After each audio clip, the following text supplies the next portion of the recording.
Number 1.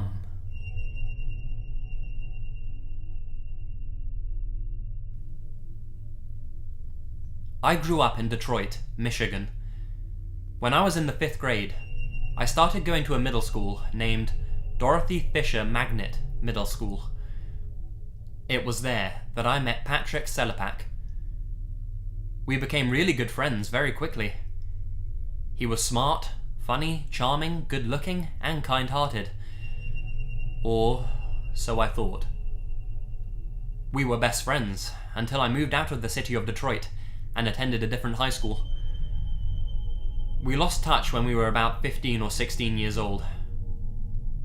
I always wondered what happened to him, and I thought of him often over the years. In February 2006, I heard about the murder of Melissa Berrells and her husband, Scott. They lived a few miles down the road from me. Melissa was 10 weeks pregnant. Patrick befriended Melissa after shopping at the grocery store where she worked. He wanted more than just friendship. He followed her home one day and convinced Melissa to let him and his girlfriend, Samantha, come in and hang out for a while. Patrick had guns with him. He hit Melissa in the head with the gun and knocked her to the ground. He proceeded to strangle her with a belt. He convinced his girlfriend to help him because it was taking too long for her to die. During this, Melissa's husband came home. He was hit in the head with a gun and then locked in the bathroom while Pat and his girlfriend finished killing Melissa. Once she was dead, they turned their attention to Scott. Samantha went to CVS and got duct tape, syringes, and a few other things. They tried injecting bleach into Scott's veins to kill him. That didn't work. Scott was tortured for about 4 hours before he finally succumbed to his injuries. Pat and Samantha moved the bodies to the back room. They wrapped them in painter's plastic and duct taped it. They covered the bodies with a tarp, and then they left. Melissa's parents called the police to do a welfare check when she didn't show up for work. Police found the bodies under the tarp in a room the Berrells were decorating for the baby they were going to have. Patrick and Samantha fled the Berrells' house in their car. They also had stolen the couple's personal documents so they could assume their identities. Somehow, Pat and Samantha ended up in Flint, Michigan. They met a man at a gay club that offered to give them a place to stay. They stayed with him for 3 days before the man saw the news and tried to convince Pat to turn himself in. The man walked outside, saying he was going to get the police himself. Patrick flipped out and shot the man in the back. Pat then walked up to the man and shot him in the head. Pat and Samantha wrapped this man up in the same way they did the Berrells, and they put his body in the back of the man's pickup truck and covered it with a tarp. The next day, a friend of Samantha's called and asked Sam if she was going to give her a ride to a job interview. Samantha said she would. Before Pat and Samantha got to the girl's house, she saw on the TV that they were wanted for murder. She still let them pick her up for the interview. They drove the girl to the hotel where her interview was. She asked them to wait for her outside, because she wouldn't be long. As soon as she got inside the hotel, she called the police. When the police arrived, they restrained Patrick and Samantha and found the body in the bed of the truck. Patrick and Samantha are now both serving life sentences with no possibility of parole. They were featured on the ID Channel show Wicked Attraction.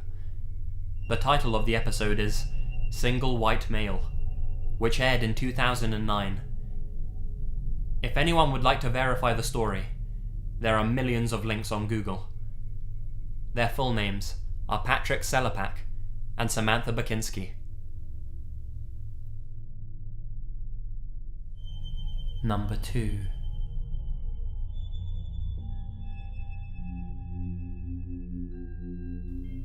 My best friend lived in the country part of my town.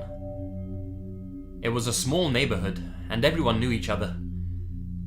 There was a man there that we all referred to as Creepy Phil, because he would lurk around and make weird comments to people. He was old and skinny. We never thought anything of it though. He was just the weird neighbour.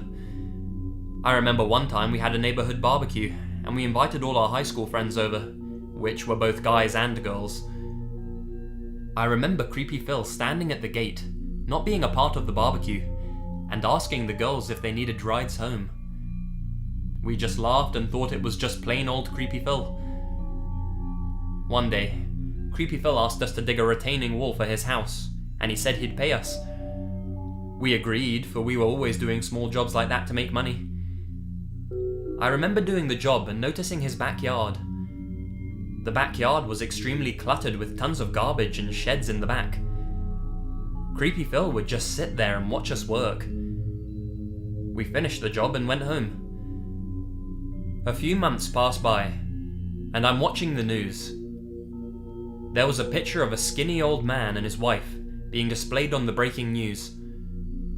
It was Creepy Phil and his wife. It turns out, Creepy Phil had kidnapped a 10-year-old girl 18 years ago and moved into the house and raped her for 18 years, right next door to where my best friend and I were growing up. The girl that he kidnapped ended up having 2 children in secrecy, and Creepy Phil raped the daughters as well. The clutter and sheds that I saw whilst working at his house was where he kept the girls. When the police raided his backyard, there was an elaborate maze of tents where the girl, who was now an adult, lived with her daughters for 18 years. The daughters were so pale because they'd never even seen sunlight, and their skin was as white as ghosts. This gave me chills, and to this day, I still have nightmares of those girls being raped, and me having barbecues, playing basketball, and enjoying my life, no more than 100 feet away. The girl's name is JC Dugard. She's now a motivational speaker and a best-selling author. Check out her story, it's very interesting, but also, be wary of your neighbours. The submitter of this story also attached this image of Creepy Phil, his wife, and the area where the girls were kept. Number 3.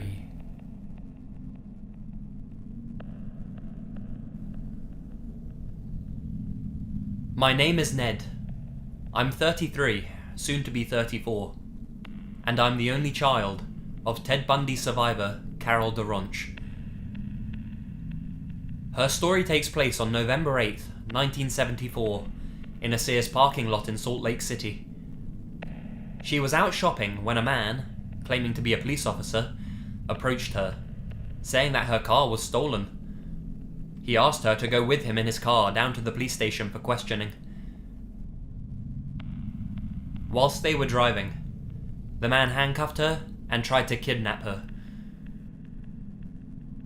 The problem was that the man, now known as Ted Bundy, had accidentally only cuffed one hand, leaving her free to escape by jumping out of the car. Ted frantically drove off. Unfortunately, later that night, another young woman named Deborah Kent, the same age as my mother at the time, 18, was raped and murdered by Bundy. My mother was present at his 1979 trial and became a damning piece of evidence against Bundy. Bundy was sentenced to death and executed in 1989 at the age of 42. My mother has never forgotten the experience and was always adamant about keeping me safe as a kid, as she knew of the dangers in the world. She finally told me when I was 16, after I'd seen a documentary on TV about Ted Bundy. My mother has moved on from the experience, but always has it in the back of her mind that you shouldn't trust anyone based on who they say they are. For those curious about the legitimacy of this post, The original poster has left a link to a news article. You can find a link in the description below.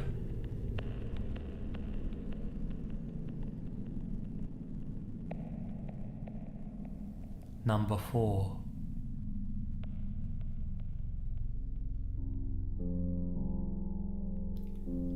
When I was young, about 12 years old, I had a best friend named Sonia.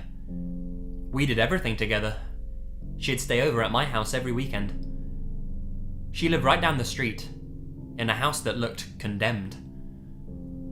I was never allowed to go to her house. My mum always said that her family was a bit off. I only met her dad a few times. Her mum died years ago. When I did meet her dad, he smelled terrible, almost sour. Come to think of it, Sonia never smelled that great either. I didn't care much though. I remember one night when she was staying over at my house. It was really late, and the doorbell rang. Sonia was asleep, and I went downstairs to see my mum, looking to see who it was. My mum opened the door, and I heard a man asking for Sonia. "Hey, is Sonia here? Her daddy said she wasn't home tonight. I'd really like to see her." My mum asked if he was a relative of hers.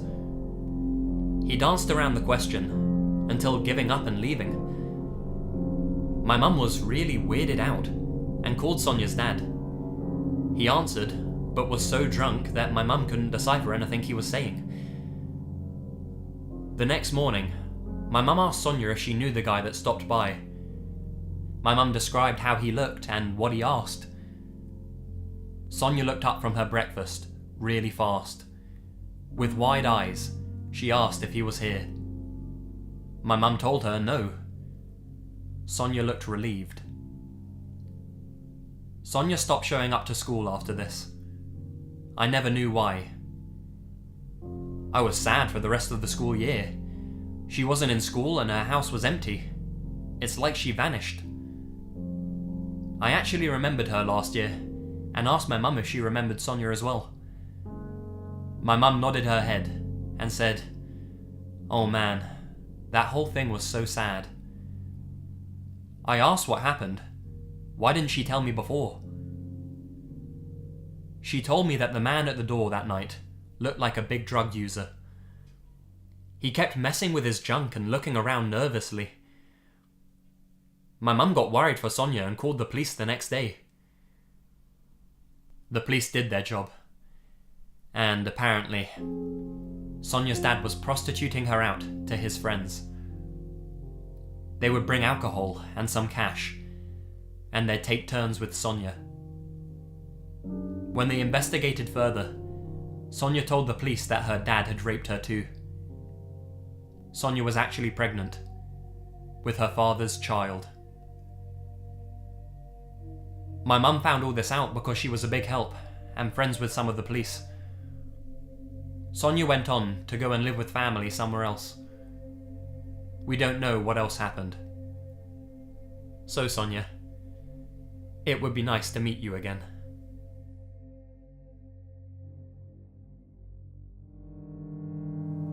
Number 5. I grew up in a suburb of Raleigh, North Carolina, that has a virtually non-existent crime rate. My father and I moved there when I was 6. He was always busy, so I pretty much had to raise myself. So, naturally, I attended school there, made all of my lifelong relationships there, so on, so forth.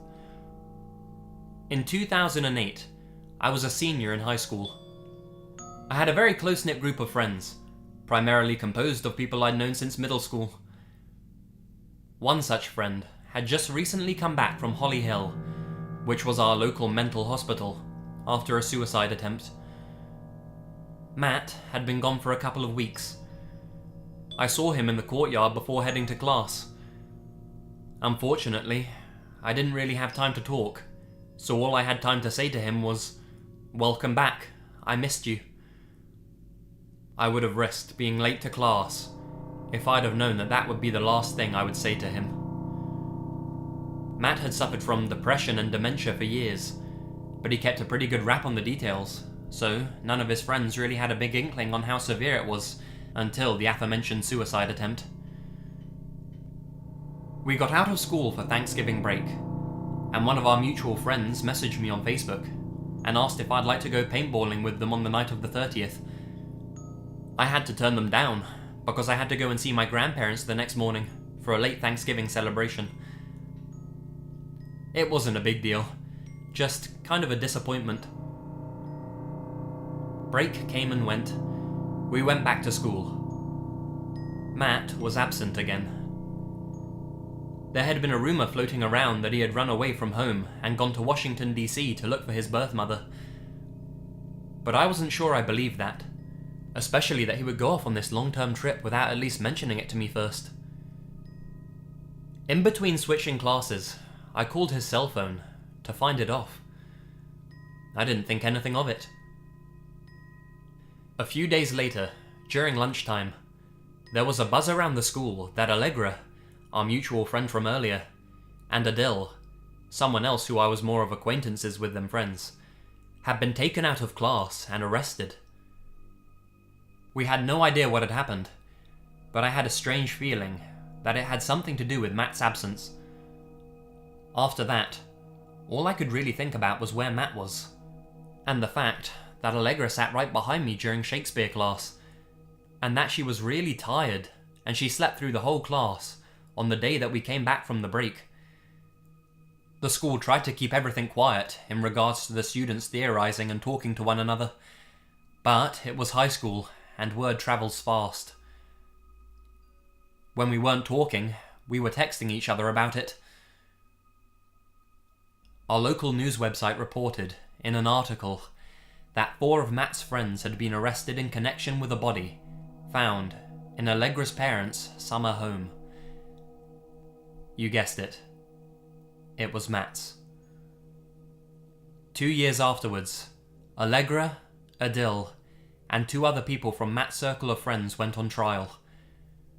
Allegra received 2 consecutive 20-year terms for conspiracy to commit murder and murder in the 2nd degree. Adele received the same. The 2 others in the trial received a life sentence for 1st-degree murder and accessory after the fact to 1st-degree murder. I watched the trial unfold. All of the trial is available online as well, if anyone wanted to learn about it. There's a lot more details than I can post here, without boring everyone, but you should be able to type in some of the details in a Google search and find the story. They killed him on the night of November 30th, the night they asked me to come paintballing with them. There was a period of time where I kicked myself for not going that night. I like to think that if I had gone, I would have had some, if a little, influence in stopping them. They didn't really seem to have a huge reason for killing him. A guy called Ryan was the mastermind behind it all. It was all his thing. I guess he was just super manipulative.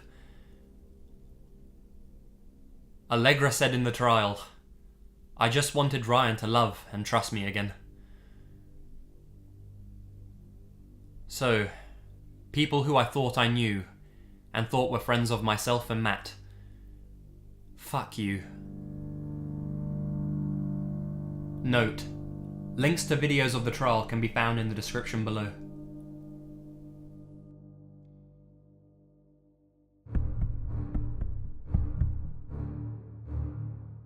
Hi guys, Lazy Masquerade here.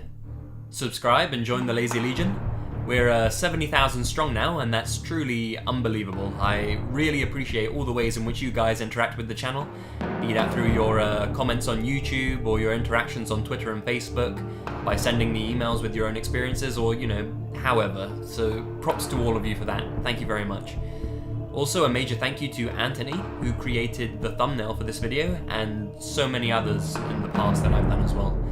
He does some great stuff, guys, so follow the links in the description to support him if you like his style. He's a really great guy as well, so a major thank you to him. I'll have some paranormal stories coming out on Sunday, so keep an eye out for that as well. Until then. watch your back. And remember, the best things happen in the dark.